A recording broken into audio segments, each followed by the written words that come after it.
Hello everyone, welcome back to my channel. This is all about information gearing us and rebuilding back to post-COVID. We're gonna call it back to it. So it's not the same. We're gonna talk about a lot of those things today with Jessie. If you missed the last time that I met with her, definitely go back and look at part one. But today is all about the rebuilding of your group fitness department. So my name is Stacy. This is Jessie. We're so excited to be here. We oversee group fitness departments in the Seattle area. And again, look back at the other videos for what we talked about before, but I have 3 questions for Jessie today about how she's managing and leading her team out of the pandemic. We have some other information that we're going to talk about because we may be rolling back. We're not sure, and how that might be affecting us. But this channel is meant to help educate, inform, and inspire and help group fitness managers and instructors grow and develop. And especially during this time, how do we recover from this? How do we continue rebuild and build some new things as well? So thank you, Jessie, so much for being here. I'll do another quick introduction of her. She has been the manager of Denali is it Denali that you're with? Okay, got it. I was like, I hope I didn't get that wrong. She's been all over the place, and she's a busy girl, and she has been doing it for has been teaching for over 5 years through training, or we know each other. We've known each other for over 5 years, connecting at various conferences and trainings that happen in the area. And her team has been growing and moving out of the pandemic in both hybrid and virtual and in-person classes and just virtual. And she has taught also virtually herself on Homeroom Fit. So that's another great website you guys should check out to take a look at some of the instructors that are teaching on there. And that is, I think I did meet with Trisha Murphy Madden, who developed that program too. So look back at her video and you can learn a bit more about that. But I'm so grateful to have had Jessie to lean on during this time and to talk to and to vent to every once in a while, that we figured that it would be a good opportunity to bring that to you as well. So while you're watching this, if you're watching it live, feel free to fill up the comments with questions or concerns, and we can do our best to answer them, or we'll reach out to you afterwards as well. So if you watch this later, don't worry about it. Let us know what you're thinking, what you're going through. So my first question for Jessie today is, if we could start with team and how you've done your best to set the expectation for your team as you come out of COVID-19 or come out of the pandemic. What does it look like for an instructor who may come to you either seeking the class that they had before or looking for more opportunity? What are some things that they should do when approaching you, or what you're looking for? Yes.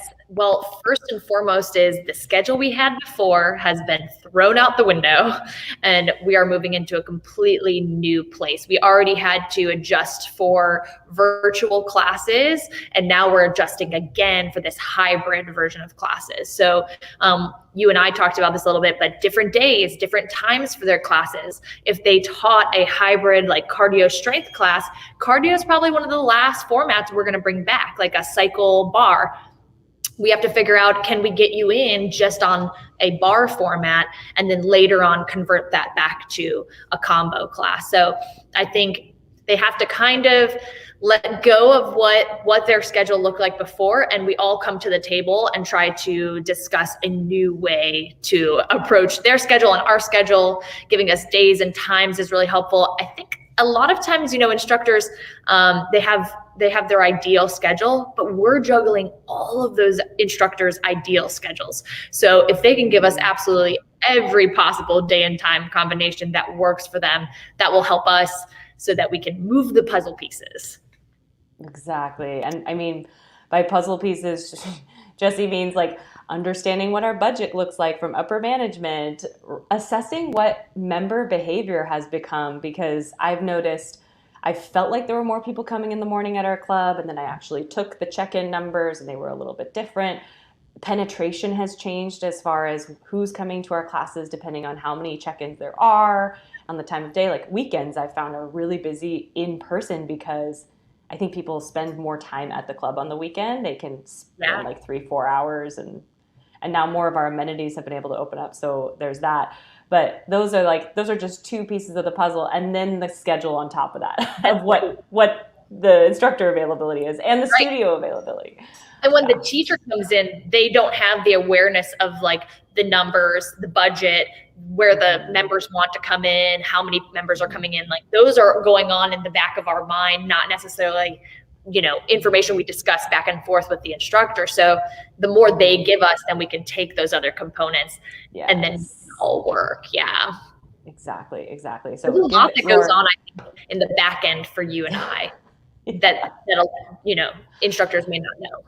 Yeah, and we had talked about last time we met how alluded to the fact that and we've actually had the best weather we've ever had this time in April in the Pacific Northwest. So I've seen a preview of, oh my goodness, there's definitely less people who are coming to the facility, and we have summer just around the corner. So along with behavior changes, we have that to look forward to, and something that Jessie had actually brought to my attention before we went live was we may be rolling back again, and what is that going to look like? Because our numbers are not so great, and we're both in the same county, so we'll stay. This is why networking is so important. Yep. And this is just we heard in the news that we're worried about numbers in our region right now, and then early May, I think it's May 3rd, they'll make a decision. So we have 2 weeks. But as a manager, I'm going, hey, I was planning for June, and now I have to kind of slow it down, wait to hear what the decision will be in May before we get excited and say, come back, Exactly. And then the next question I have for you, or just to discuss a bit, both of our facilities are more, multi-purpose facilities, and I had always seen the value when I saw smaller studios have a reservation system where everyone who was participating in class was just used to signing up before class. The instructors had that for them, and now our clubs have had to implement that because of the pandemic. What are your thoughts on that, and how have you seen value in the reservation system? I have absolutely loved it. I also was wishing we had that reservation system because at other gyms I worked for, we had that. And it was great because you knew who was coming in, you knew when they were coming in, how long they were staying, all of that information. And we had a very open policy, right? You just come into the class. We usually had plenty of space. Only cycling would be an issue because we have a limited number of bikes. And so we never really knew for sure who was in the class. Our instructors would count the students and write down a number for us, and that was how we got our attendance. But the reservation system just took that to a whole new level. I knew exactly who was in which classes. And from a group fitness standpoint for the managers, and just in general for gyms, we're looking to see people coming into the gym multiple times per week. So now we can see this person comes in 2 times, this person comes in 3. How can I encourage them to come in more? What are some other classes that particular person might be interested in based on what I see the trend is in their habits, right? So it's been invaluable. I mean, it's just incredible. I'm so happy we did that. But to be honest, now we've rolled that back.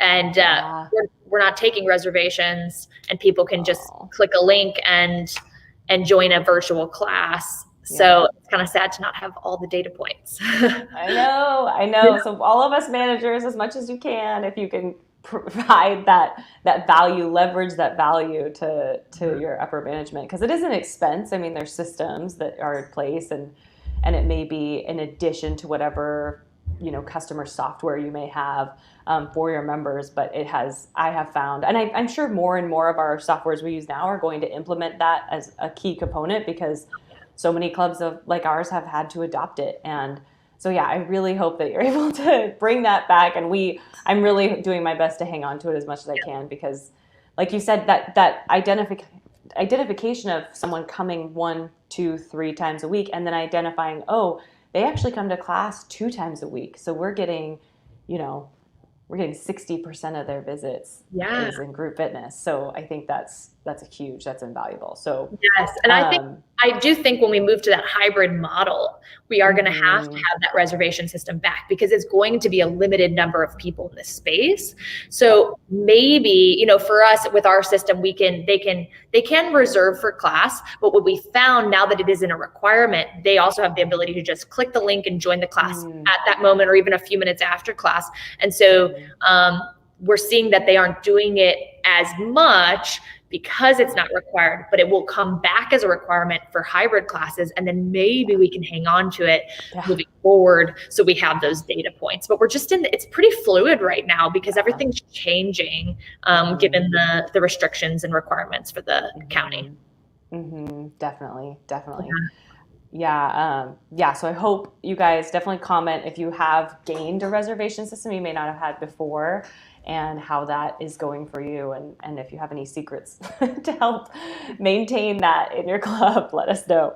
And then the third thing I wanted to talk about today was as we think about preparing for, like you had said, the hybrid, the in-person and the virtual, for the most part, we've been pretty much virtual. As we prepare for that, what does it look like as an instructor? There's so many components we've realized that we have to think about when it comes to being able to attend classes ourselves. We're going to have to reserve. We're going to have to identify if we can even go. And what does it look like when it comes to the onboarding and bringing back your instructors? Absolutely. Yeah, we were touching on this before the live stream started, but we were talking about attending classes. And I was saying we had a lot of instructors here who've been here a long time. It was a pretty well-oiled machine. And I didn't have to be checking in on them all the time. But now when you think about post-COVID or during COVID, I will be more present because it adds a sense of security and comfort, not only to the members, but also the instructor. They're going to be required to understand a camera system, a music system, a music mixer that they've never used before. So I've worked with it and things can go wrong, you know, and so there's going to be a need for us managers more to help guide them and train them in this new hybrid space. So instructors have to be kind of onboarded as almost a new instructor because this is just a whole new world of group fitness. This isn't plugging in your phone and turning the music on and going. This is a whole new system. So there's going to be an onboarding process and maybe a little bit of hand-holding as they get comfortable with that new equipment and having members in space and on the TV, right? They got to somehow pay attention to both groups. And having been participants in our instructors' classes, I've been able to see that they are improving. Their ability to communicate has gotten better. And I love that you said that it's a nice reassuring way to have their manager in there because like you said before, both of our teams are similar in that they've been teaching there for a long time. So we would show up, you know, if it was time it was closer to their annual review or it was time to do some valuation. But in the case of being there to help and kind of be a helping hand, if anything does go wrong, then they know that you're there for them so they can kind of keep doing what they do best and teach. And then you can jump in and help out. But there's so many things to juggle. I know I came into class using the system I've been using for months now.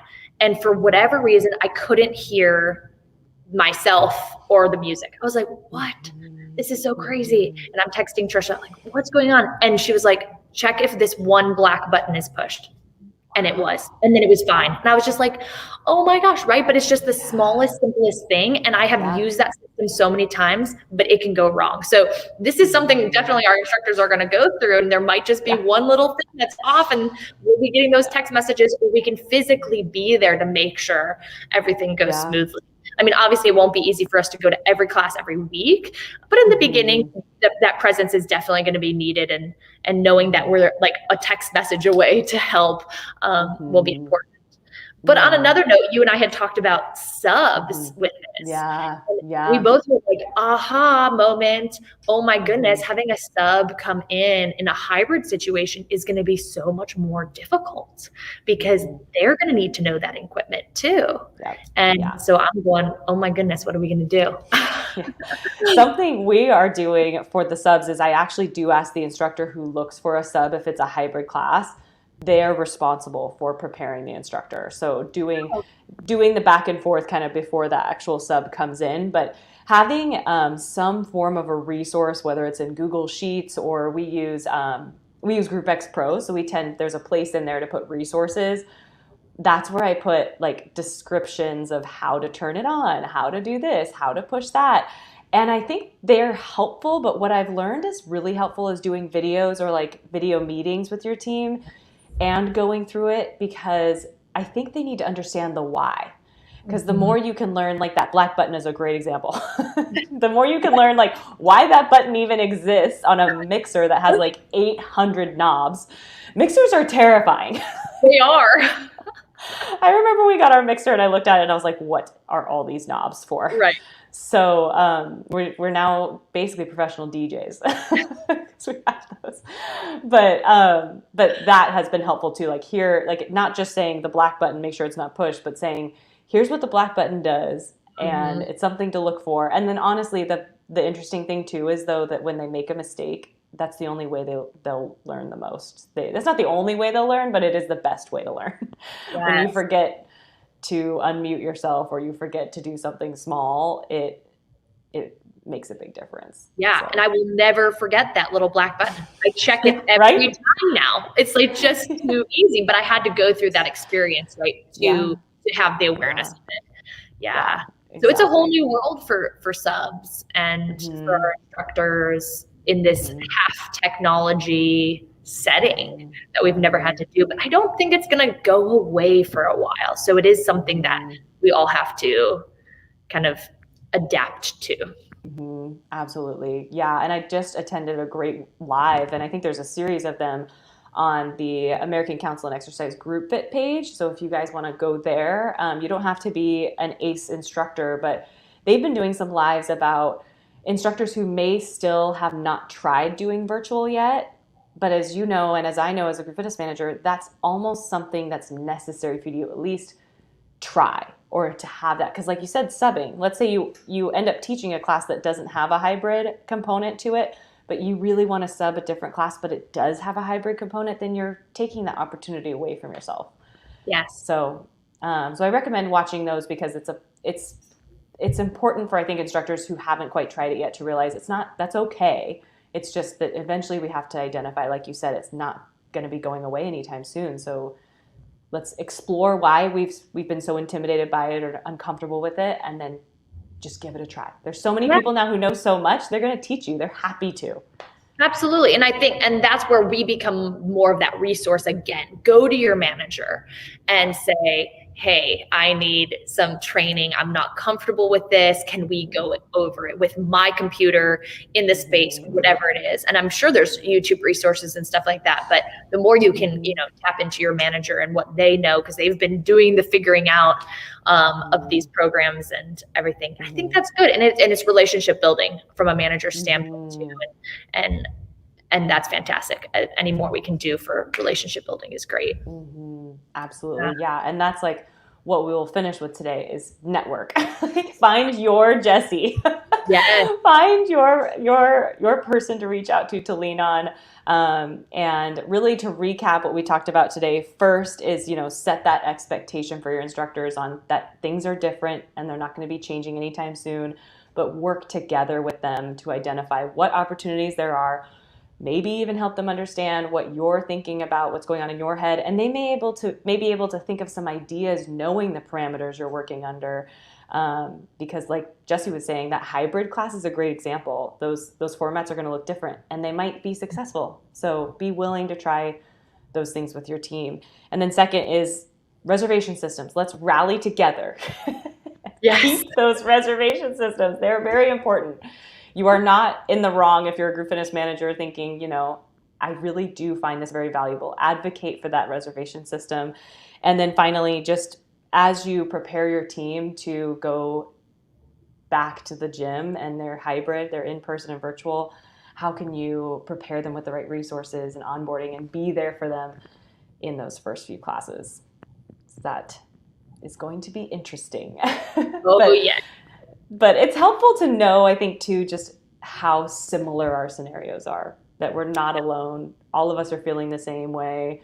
I miss the day. I think I said this the other day to one of our instructors. I was like, I just miss the day where I had it, like I could plan for June. Now I could Yeah. actually get ahead on things, and there's no getting ahead. And I think accepting that is part of the. Because we were going to talk about what's our short-term 3 to 4 month plan, what's our 8 to 12 month plan, and at this point, it's all out the window. 8 and 12 months is not even on my radar right now. 3 to 4 months, we had a plan for June, and now with this potential rollback, I was just like, that's not even on the table right now. It's crazy how there isn't as much future planning as you and I are used to. We kind of had our seasonal planning, and it's like out the window. It's just crazy. Totally out the window. Yeah. I wish we'd feel a lot more stable if we could plan. Yeah, very much more stable. I know, it's so true, and our teams would too. It's so true. But we hope this was helpful for you as group fitness managers and instructors. And again, please give us feedback on what you're going through, and we'll continue to share what we're learning and tell us what you need as well, and we'll continue to help you guys. But I so appreciate your time, Jessie. I know we're both so busy. We had to go back and forth so many times to find a good time to meet. But it was a pleasure, and I appreciate all your insight, and just keep up the great work. Yes, you too. And we'll talk soon, Oh, totally. Bye, everybody. Bye.